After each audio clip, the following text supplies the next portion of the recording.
വെക്കേഷനൊക്കെ തുടങ്ങിയല്ലോ, അപ്പോഴേ ഇവിടെ ബഹളം തുടങ്ങിയിട്ടുണ്ട് നമുക്ക് എവിടെയെങ്കിലും കറങ്ങാൻ പോകണമെന്ന്. അപ്പോൾ അതിൻ്റെ ആദ്യപടിയായിട്ട് ഞാൻ കരുതി ശംഖുമുഖത്തേക്ക് പോകാമെന്ന്.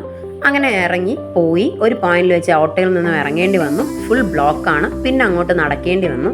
കടലൊക്കെ കണ്ട് ആസ്വദിച്ച് അങ്ങനെ നടന്നു വരുമ്പോൾ ഒരു പോയിന്റ് വെച്ച് പിന്നെ നമുക്ക് കടൽ കാണാൻ പറ്റില്ല. കാരണം എന്തൊക്കെയോ വെച്ച് മറച്ചിരിക്കുകയാണ്. അവിടെ എന്തൊക്കെയോ പണികളൊക്കെ ഇനിയും നടക്കുന്നുണ്ട്. പണ്ട് സ്കൂളിൽ പോകുമ്പോൾ ഒരുപാട് കണ്ടുകൊണ്ടിരുന്ന ഒരു സ്ഥലമാണ്. പക്ഷെ ഇപ്പോൾ ഒരുപാട് മാറ്റങ്ങളും വന്നിട്ടുണ്ട്.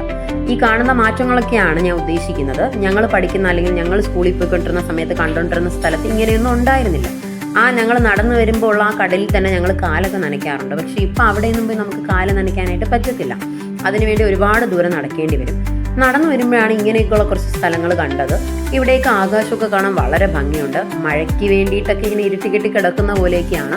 അതുപോലെ തന്നെ മണ്ണൊക്കെ കുഴിച്ച് എന്തൊക്കെയോ ചെയ്തു വെച്ചിട്ടുണ്ട്. അവിടെ എന്തൊക്കെയൊക്കെയോ പണികൾ നടക്കുന്നുണ്ട്. ഇതൊക്കെ കഴിയുമ്പോൾ ചിലപ്പോൾ ശംഖുമുഖം ഒരു നല്ല ടൂറിസ്റ്റ് പ്ലേസ് ആയിട്ട് മാറാവുന്നതാണ്. ഇപ്പോഴും അടിപൊളിയൊക്കെ തന്നെയാണ്. പക്ഷെ എന്നാലും നല്ല മാറ്റങ്ങൾ ഇനിയും ഉണ്ടാകും. ഇവിടെ ഞങ്ങൾ ഒരുപാട് ഫോട്ടോയൊക്കെ എടുത്ത് കറങ്ങി നടന്നു. കുറച്ചു നേരം അങ്ങോട്ടും ഇങ്ങോട്ടൊക്കെ നടന്ന് ഫോട്ടോയൊക്കെ എടുത്തിട്ടാണ് മുന്നോട്ട് പോയത്. ഈ പോകുന്ന സമയത്ത് ഇവിടെ ഒരു കാറൊക്കെ വെച്ചിട്ടുണ്ട്. കുട്ടികൾക്ക് കൊണ്ടുപോകാൻ അല്ലെങ്കിൽ കുട്ടികളെ കൊണ്ടുപോകാനും കളിപ്പിക്കാനും ഒക്കെ ഉള്ള സാധനങ്ങളാണ്. ഇവൻ ഇത് കണ്ടപ്പോഴേ ബഹളം തുടങ്ങി. ഞാൻ പിന്നെ പറഞ്ഞു നമുക്ക് കാലൊക്കെ നനച്ചിട്ട് തിരിച്ചു വരുമ്പോൾ കയറാം എന്നൊക്കെ പറഞ്ഞ് സമാധാനപ്പെടുത്തി മുന്നോട്ട് കൊണ്ടുപോവാണ്. പോകുന്ന സമയത്ത് ഒരുപാട് കടകളൊക്കെ തുറന്നു വെച്ചിട്ടുണ്ട്. കുറച്ച് കടകളൊക്കെ തുറന്നു വരുന്നതേ ഉള്ളൂ. അങ്ങനെ ഞങ്ങൾ കടൽ കാണാനായിട്ട് മുന്നോട്ട് നടക്കുകയാണ്. കടകളൊക്കെ കണ്ടു. കുറച്ച് നടക്കണമല്ലോ. ഈ നടന്ന് പോവാണ്. മണ്ണിലൂടെയൊക്കെ നടന്ന് നേരെ ആ ഒരു പോയിന്റിലേക്ക് എത്തി. അല്ലെങ്കിൽ ഇതിന് വേണ്ടിയിട്ടാണ് വന്നത്. കാല് നനയ്ക്കുക, കുളിക്കുക എന്നുള്ളൊരു പ്രോസസ്സാണ് എൻ്റെ കുട്ടിയുടെ മനസ്സിലുള്ളത്. അപ്പോൾ അതുകൊണ്ട് തന്നെ നേരെ കടലിൽ പോകാനുള്ള ബഹളം തുടങ്ങിയിട്ടുണ്ട്. ഞാൻ വെയിറ്റ് ചെയ്ത് പോകാമെന്ന് പറഞ്ഞു. ഞങ്ങൾ പോയി കാല് നനയ്ക്കാനായിട്ട് തുടങ്ങി. ഇവൻ്റെ ഉദ്ദേശം മുഴുവനായിട്ടും കുളിക്കുക അല്ലെങ്കിൽ മുഴുവൻ നനയുക എന്നുള്ളതാണ്. ഞാൻ പറഞ്ഞു വേണ്ട, മുഴുവനായിട്ടൊന്നും നനയണ്ടെന്ന് പറഞ്ഞിട്ടാണ് കൊണ്ടുപോയത്. പോകുമ്പോഴേ എന്നോട് പറയാണ് ഒരു ജോഡി ഡ്രസ്സ് കൂടെ എടുക്കാനായിട്ട്. ഞാൻ പറഞ്ഞു എന്തിനീ വേണ്ട, അതിൻ്റെ ഒന്നും ആവശ്യമില്ല എന്ന് പറഞ്ഞിട്ടാണ് നമ്മൾ മുന്നോട്ട് പോയത്.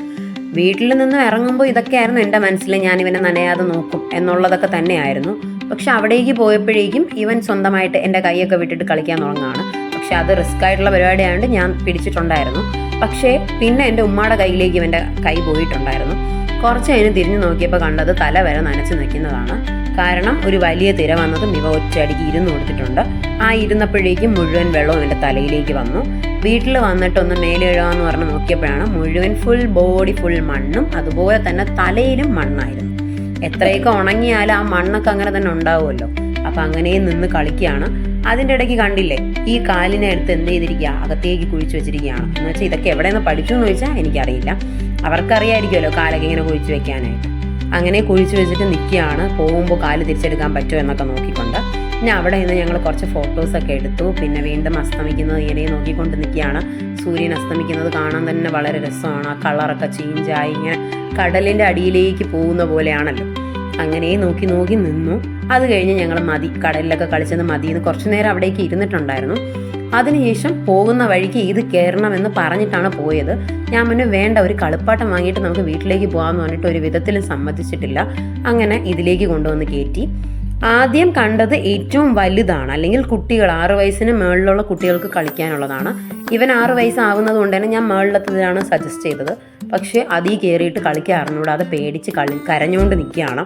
അപ്പോൾ പിന്നെ ഞാൻ എന്നാൽ പിന്നെ വാ നമുക്ക് തിരിച്ചു പോകാമെന്ന് പറഞ്ഞപ്പോൾ അതിൻ്റെ ആൾ പറഞ്ഞു ഒരു കാര്യം ചെയ്യും, കൊച്ചു കുട്ടികൾക്കുള്ളതുണ്ട്, അപ്പോൾ അങ്ങോട്ടേക്ക് കൊണ്ടുപോകാൻ. അങ്ങനെയാണ് രണ്ടാമത് ഇതിലേക്ക് വന്നത്. ഇതിൽ അവൻ കളിച്ചിട്ടുണ്ട്. ഇത് കുറച്ച് ദൂരം കയറിയാൽ മതി, മറ്റേത് കുറച്ച് കൂടുതൽ ദൂരം കയറേണ്ടി വരും.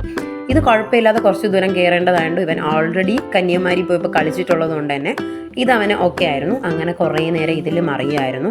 കയറാനൊക്കെ പാടാണെങ്കിൽ പോലും വലിച്ചു പിടിച്ചൊക്കെ കയറി പോകുന്നുണ്ട്. എന്തൊക്കെയൊക്കെയോ അതിനകത്ത് കിടന്ന് കാണിക്കുകയാണ്.